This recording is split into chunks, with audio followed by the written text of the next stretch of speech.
Hello, नमस्कार. स्वागत आहे तुमचं आपल्या चॅनलमध्ये. तर ना ख्रिसमस वॅकेशनमध्ये रिदेशला घेऊन आम्ही गेलेलो ठाण्याला विवियाना मॉलमध्ये. तर इथे वॅकेशन असल्यामुळे ना भरपूर गर्दी होती आणि आम्ही डायरेक्ट इथे वरती आता जात आहोत फन सिटीमध्ये. कारण ते एक बेस्ट प्लेस आहे मुलांना खेळण्यासाठी. म्हणजे मुलं इथे खूप एन्जॉय करतात. असे वेगवेगळ्या प्रकारचे ना असे गेम आहेत इथे, गाड्यांचे वगैरे. तर इथे बघा आम्ही थोडंसं असं जरा चेक करत होतो, म्हणजे बघत होतो आम्ही रिदेशच्या लेवलचं, म्हणजे रिदेश काय काय करू शकतो. आणि इथे बघा गाडी वगैरे ठेवलेली, थोडं सेल्फीसारखं होतं, म्हणजे आम्ही सेल्फी वगैरे काढली. त्याच्यानंतर मग इथे मेंबरशिप कार्ड घेऊन इथे रिदेशला आम्ही बसवत होतो एकेका ॲक्टिव्हिटीमध्ये. म्हणजे तो करत होता. तो जे जे आम्हाला हाताने ओढून नेत होता ना तिथेच आम्ही जात होतो. तर इथे बघा ना असं एक मस्त असं पाहण्यासारखं होतं. आधी मला भीती वाटत होती की रिदेश काय माहिती कोऑपरेट करतो की नाही. मी दिनेशला बोलत होती बसायला, तो बोलला की तुम्ही दोघं बसा. पण रिदेश होता व्यवस्थित इथे पण. म्हणजे हे जास्त असं फास्ट नाही फिरत आहे, असं नॉर्मलच स्पीड होता याचा, त्याच्यामुळे एवढं काय वाटलं नाही. तर हे खूप मजा आली ह्याच्यामध्ये.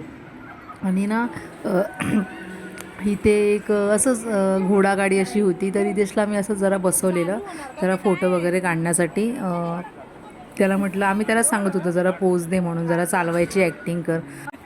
त्याच्यानंतर इथे एक फन गेम होता. म्हणजे बॉल त्या मशीनच्या तिथून येणार खालून आणि वरती ना वरतून त्या मशीनमधून बॉल एक एक एक एक करून टाकायचे होते. आणि जेवढे जास्त बॉल आपण पटपट टाकणार ना तसा स्कोर होणार.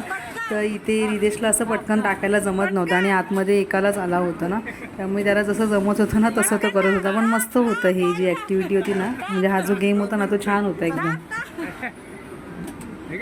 बॉल टाक चला या.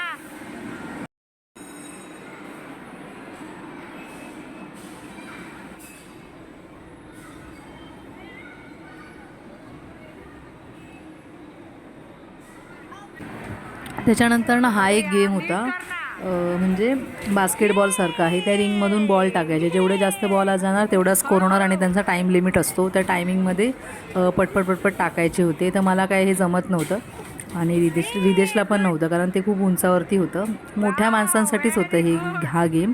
तर इथे आता दिनेश ते कंप्लीट करतो आहे गेम.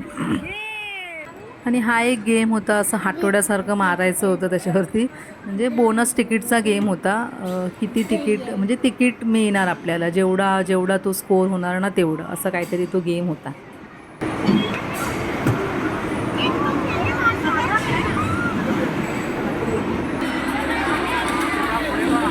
पुढे बघ.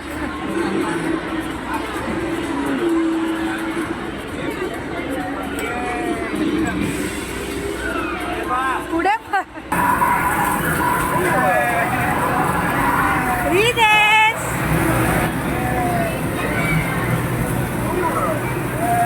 रिदेश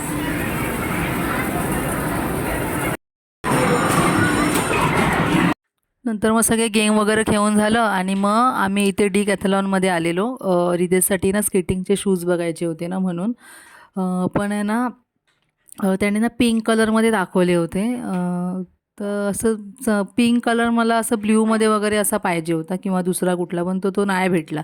आणि इथे असंच एक गाडी ठेवलेली साईडला त्यांनी मुलांना ट्रायलसाठी. तर इथे रिदेश आहे ना, आम्ही बघत होतो शॉपमध्ये त्या, आणि इथे रिदेशचं बघा काय चालू होतं. तो गाडी घेऊन आपला फिरवत होता इकडे तिकडे. मस्त गाडी घेऊन तो एन्जॉय करत होता. हळू पुढे बघ. आणि मग नंतर डायरेक्ट आता मग तिकडून निघालो आम्ही, आणि इकडे तिकडे कुठे गेलेलो नाही. आणि मग डायरेक्ट घरी आलो. आणि रिदेशला हेअर कट करायचं होतं ना, म्हणून मग डायरेक्ट येताच सलॉनमध्ये गेलो होतो रिदेशला घेऊन हेअर कटिंगसाठी. इथे हे बांधलं आहे ना, त्याला अजिबात आवडत नाही. म्हणजे त्याला ना असं इरिटेट होतं, पण तरी कसं बसं तो हे करून घेतो, जरासं असं जरा चिडचिड करतो. पण हे करून म्हणजे कट करून घेतो केस. तर आजच्या ब्लॉगमध्ये इतकंच. व्हिडिओ आवडला तर व्हिडिओला लाईक करा, शेअर करा, कमेंट करा. आणि चॅनलवरती जर कोणी नवीन असेल तर चॅनलला सबस्क्राईब करा. आणि मी भेटते तुम्हाला पुढच्या व्हिडिओमध्ये. तोपर्यंत bye bye. Thank you for watching.